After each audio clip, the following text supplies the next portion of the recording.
Hello everyone, welcome back to my channel. Today in this video I'm gonna show you how can you fix Apple Intelligence not showing in your iPhone. So let's begin our video. So first of all, I want to tell you about that there have some specific iPhone model. They only support Apple Intelligence and Siri option. So they are iPhone 15 Pro and Pro Max and all iPhone 16 model.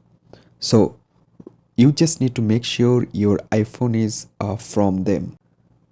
So right now you just need to update your iOS version. So that's why you just need to open your phone settings. So I just open it, select general and select software update from here. So after select, you can see there have a iOS 18.2. So you just need to update this version. After update this version, you can get Apple Intelligence and Siri option in your iPhone. So I hope you can understand. Thanks for watching this video.